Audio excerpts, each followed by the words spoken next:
Many times my patients don't even realize that they're eating foods that are causing them inflammation or triggering a histamine response. Today I'm going to share with you 10 of the most important histamine foods to avoid if you have a greater sensitivity to histamine reactivity. Maybe you're dealing with allergies or specific conditions where histamine is overwhelming your body and you're dealing with a lot of fluid retention and just feeling not your best self. So today I'm going to share with you these 10 foods to avoid.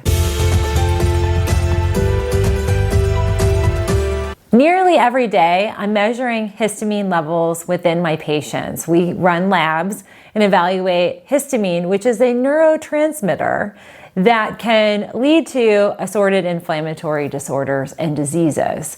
Commonly, histamine reactivity in the body will present in kind of an allergic response, swelling retention, inflammation, mucosal buildup. But in some really severe cases, it can trigger tachycardia, cause massive migraines, and even cause folks to pass out. So I'm going to share with you 10 foods that you want to avoid if you have a greater sensitivity to histamine, or if you've tested your histamine and it's elevated. These are 10 foods to avoid. Number 1 are alcoholic related foods. And this runs the whole gamut of beer, wine, even liquor has been fermented. Now there's different categories of liquor, but overall just avoid liquor. And this also includes fermented beverages.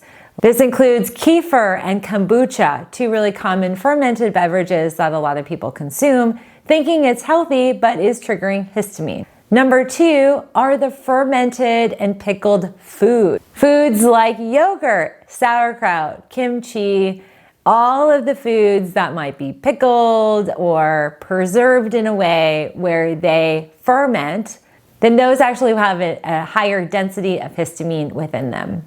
Number 3, dried fruits. And this is a hard one for me. I love dried apricots and gooseberries and assorted dried fruits, but the dried fruits are going to condense the histamines in the fruits, making it even more overwhelming to the body. Number 4 is a fan favorite, sadly, avocados.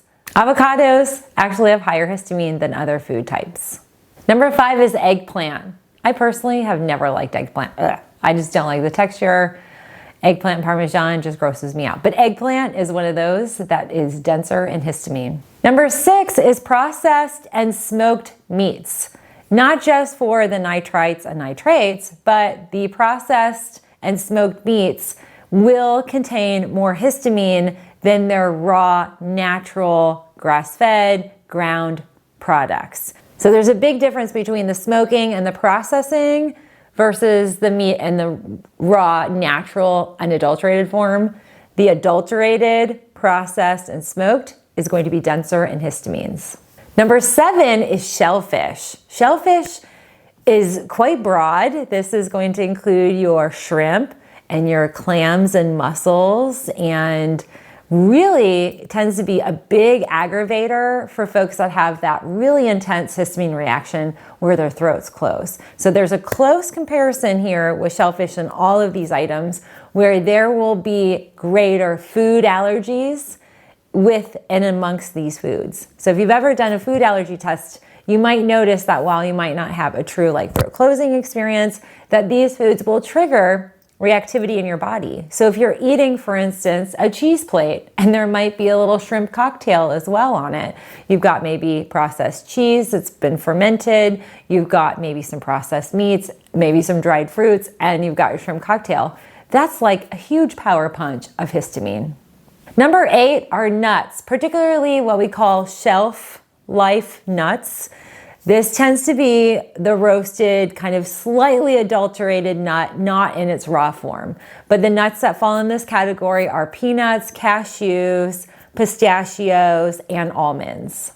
Number 9, I hate saying this, but chocolate or anything that has cacao, any of the powder cacao, histamine is dense in chocolate products.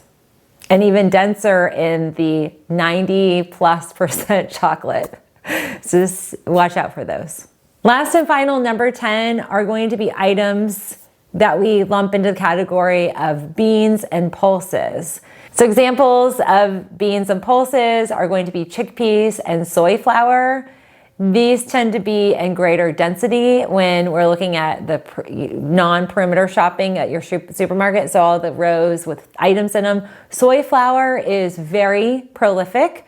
You'll notice that as an ingredient in a lot of boxed preserved foods. And then also you're going to notice chickpea is an alternative sometimes for gluten. So just be aware that chickpea flour or chickpea pasta may be causing you a histamine reaction. So that's the top 10 list of histamine foods to avoid.